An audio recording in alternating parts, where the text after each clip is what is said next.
Good morning students.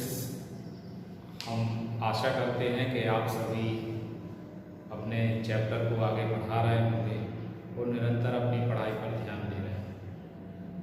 हम chapter number 4 को एक दिन में लगभग 15 या 20 मिनट का वीडियो आपको पोस्ट किया जाता है ताकि आप लोगों को उसको पढ़ने में दिक्कत ना हो और आप उसको सही से डेली याद कर सकें और अपनी कॉपी पर नोट कर सकें। आप ये समझिए कि अभी आपका जो स्कूल नहीं खुल रहा है, अगर आपकी ऐसी ही कंडीशन बनती है तो आपको इसी तरह पढ़ना पड़ेगा।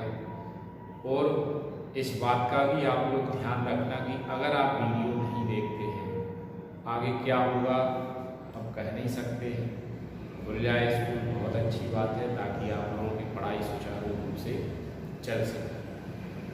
तो देखिए, आज हम एक नई हेडिंग पढ़ते हैं और उस हेडिंग का नाम है संधारित्र की धारिता को प्रभावित करने वाले कारक। आपकी नई हेडिंग क्या है? संधारित्र की धारिता को प्रभावित करने वाले कारक। उसी में हम पहला पॉइंट देखते हैं प्लेटों के क्षेत्रफल पर। तो प्लेटों के क्षेत्रफल पर आप को हमने पीछे आपको समझाया, विभव वाली कंडीशन समझाई कि हम पर्याप्त मात्रा में उसकी धारिता में वृद्धि कर सकते हैं। तो सपोज जैसे हम दो प्लेटें ले लें, यहाँ पे हम आपकी एक छोटी सी प्लेट बना देते हैं, ये हो गई। तो इसमें से हमने एक प्लेट लगा दिया, वही प्लेट लगा दिया, इसको विद्युत रोधी स्टैंड से जोड़ दिया, इसका नाम हो गया ए। दूसरी प्लेट ले ली, इसका नाम हो गया बी, विद्युत रोधी स्टैंड से इसको भी लगा। फिर ले जाकर के हम इसको कहाँ से कनेक्ट कर देंगे? पृथ्वी से इसको कनेक्ट कर दिया।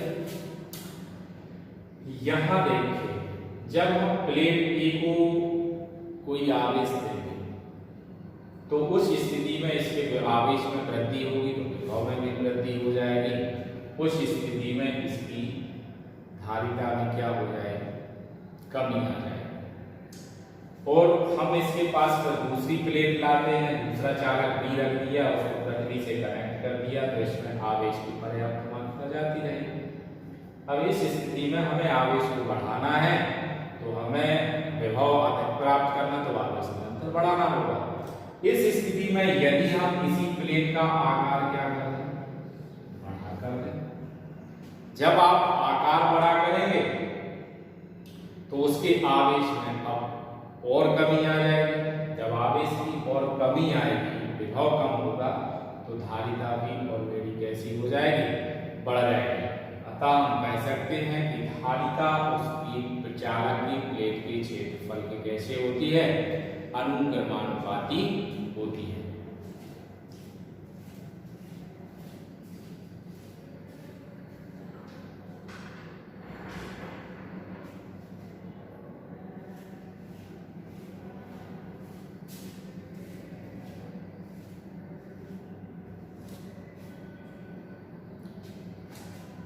अब इसके बाद दूसरी आपकी हेडिंग है प्लेटों के बीच की दूरी पर।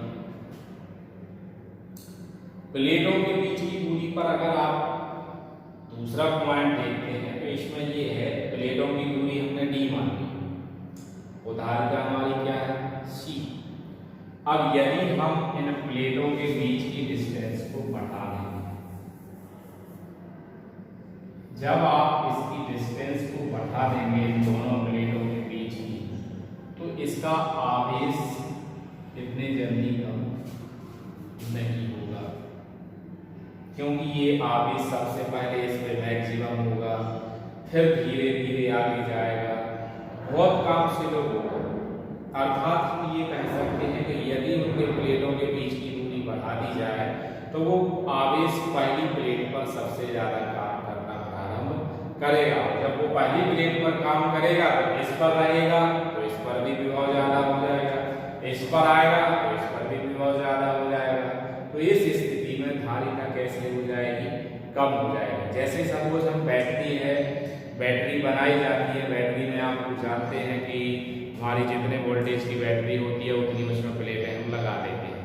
यदि हम 6 वोल्टेज की बैटरी बनाते हैं इस तरह, ये 6 वोल्टेज की बैटरी बनाई, यदि हमें 6 वोल्टेज की बैटरी में 3 प्लेटें लगा दें, अब जब वोल्टेज हमें 6 प्राप्त करना तो 6 प्लेटें लगानी पड़ेगी, और जब आप 6 वोल्टेज प्राप्त करना चाहते हैं और प्लेटें लगा देंगे आप कम, इसका मतलब है 2 इलेक्ट्रोडों के बीच की दूरी कैसी हो जाएगी, ज़्यादा हो जाएगी। तो उस स्थिति में आपको इलेक्ट्रिसिटी ज़्यादा प्राप्त नहीं होगी। तो ऐसे ही ये है, यदि 2 प्लेटें हैं उनके बीच की आप डिस्टेंस बढ़ा देंगे तो उतनी धारिता प्राप्त नहीं कर सकते, अर्थात धारिता कम हो जाएगी। तो निष्कर्ष क्या निकला, संधारित्र की धारिता प्लेटों के बीच की दूरी स्मॉल t पर निर्भर है तथा इसके व्युत्क्रमानुपाती है, अर्थात C अनुक्रमानुपाती 1/d या C व्युत्क्रमानुपाती t। हम कह सकते हैं कि धारिता दूरी बढ़ने पर घट जाती है।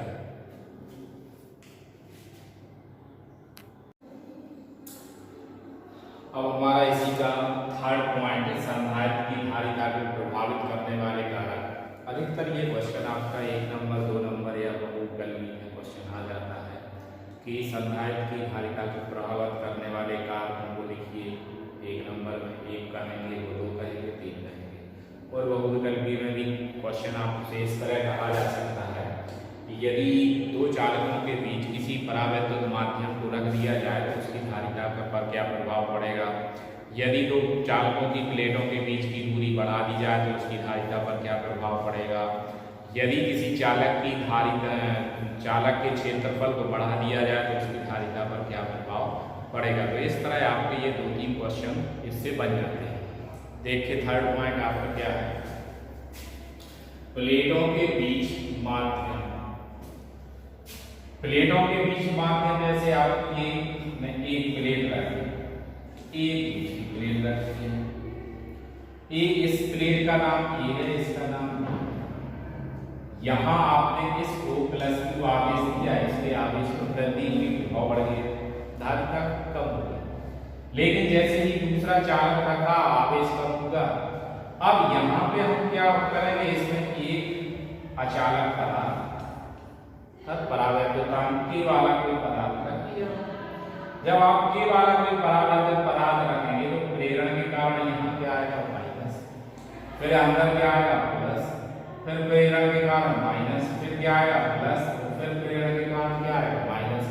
अब आप देखिए यहाँ इसका आवेश इसमें गया तो कम होगा, फिर यहाँ गया तो कम होगा, फिर यहाँ इस तरह आवेश में निरंतर क्या हो रही है, कमी हो रही है। जब आवेश में कमी होगी तो उसका ऑलरेडी प्रभाव भी कम होता चला जाएगा।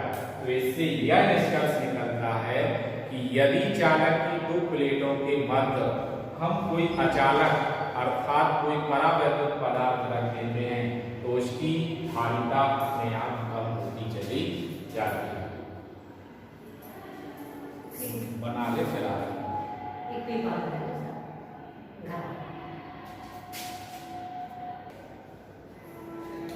तो इस तरह हम कह सकते हैं कि धारिता उसके क्षेत्र परावैद्युत पर निर्भर करती है। परावैद्युतांक रख दिया जाता है तो परावैद्युत पदार्थ रखने से धारिता बढ़ जाती है। अब देखिए इसकी भाषा क्या लिखी है, प्लेटों के बीच माध्यम पर संधारित्र की धारिता दोनों प्लेटों के बीच स्थित माध्यम पर निर्भर करती है तथा परावैद्युत माध्यम होने पर बढ़ जाती है और यह माध्यम के परावैद्युतांक के अनुक्रमानुपाती होती है, अर्थात C अनुक्रमानुपाती के। आपको ये पॉइंट भी अच्छे से समझ में आ गया होगा। तीनों पॉइंट आपके कंप्लीट हो गए, इसको नोट कर लेना।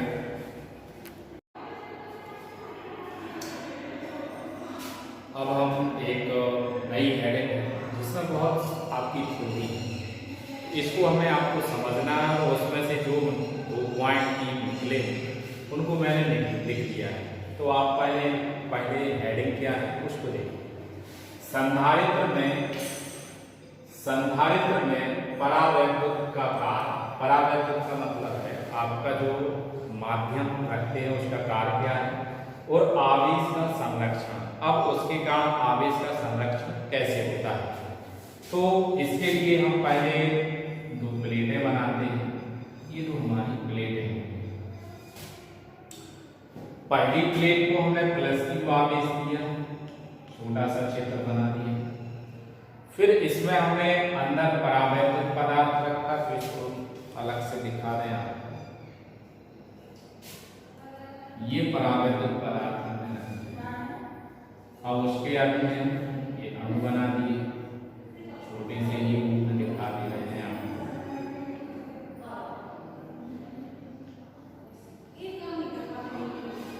इसको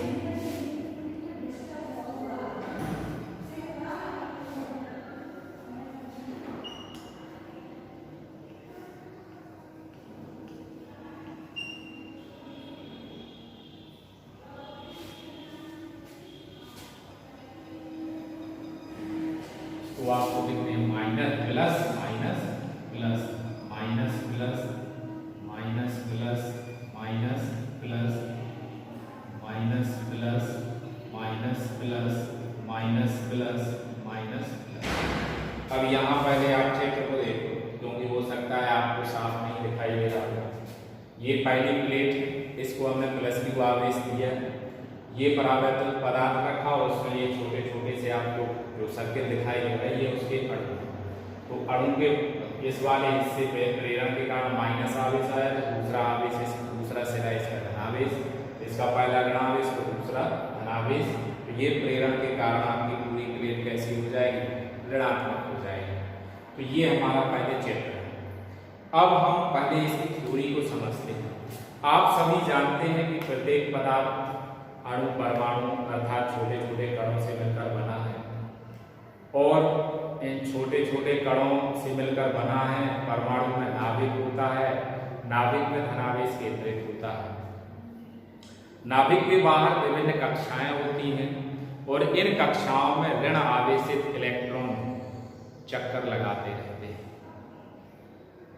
अर्थात हम ये कह सकते हैं कि जितना आवेश धनात्मक आवेश नाभिक में उपस्थित होता है, उतना ही ऋणावेश नाभिक के बाहर उन कक्षाओं में उपस्थित होता है। तो हम कह सकते हैं कि प्रत्येक पदार्थ विद्युत उदासीन होता है, अर्थात उसमें धनावेश और ऋणावेश की बराबर बराबर मात्राएं होती हैं। तो हम कह सकते हैं कि परावैद्युत पदार्थ के अणुओं के परमाणुओं में इलेक्ट्रॉन नाभिक से दृढ़ता पूर्वक बंधे रहते हैं, अर्थात उस नाभिक से, नाभिक के बाहर जो कक्षाएं हैं उसमें से हम इलेक्ट्रॉन को बाहर नहीं निकाल सकते। अब यदि उसमें कोई परावैद्युत पट्टिका रख दी जाए, तो उसके, अब जैसे आपने ये परावैद्युत, अब ये आपने चालक बनाया, उसमें एक परावैद्युत पट्टिका रख दी। अब इसमें वैद्युत क्षेत्र की दिशा कहाँ की ओर है, इस ओर। अब इसमें ये अणु बने हुए हैं, इसमें प्रेरण के कारण जो माइनस आया तो दूसरे सिरे पर प्लस, इसमें माइनस तो दूसरे पर प्लस, इसमें माइनस तो इसमें प्लस। इस तरह आप देख रहे होंगे कि उसकी प्रत्येक परमाणु में उपस्थित छोटे छोटे कणों का एक सिरा धनावेश तो दूसरा सिरा ऋणावेश हो जाता है। अर्थात जितना धनावेश है उतना ही उसमें ऋणावेश उपस्थित होता है। अर्थात हम कह सकते हैं कि प्रत्येक स्थान पर कुल आवेश शून्य होता है, अर्थात जितना प्लस होगा उतना ही माइनस उपस्थित होता है।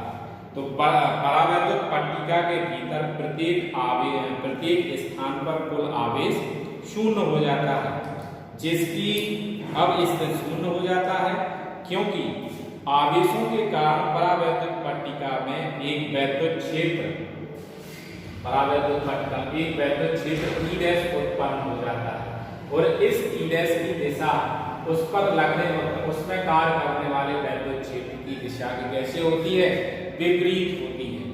तो E' का मान हमेशा E से कैसा होता है, कम होता है। अर्थात हम कह सकते हैं कि परावैद्युत पट्टिका के कारण संधारित्र की प्लेटों के बीच वैद्युत क्षेत्र घट जाता है। इससे प्लेटों के बीच विभवांतर घट जाता है और और आप जानते हैं जब विभवांतर घट जाता है तो संधारित्र की धारिता बढ़ जाती है। अतः हम कह सकते हैं कि यदि किसी चालक की प्लेटों के बीच कोई बड़ा वैद्युत पदार्थ रख दिया जाता है तो उसकी धारिता बढ़ा सकते हैं और उसमें हम पर्याप्त मात्रा में आवेश को संचित करा सकते हैं, अर्थात उसमें आवेश का संरक्षण किया जा सकता है। तो आज ये हेडिंग आपकी यहीं पर खत्म करते हैं।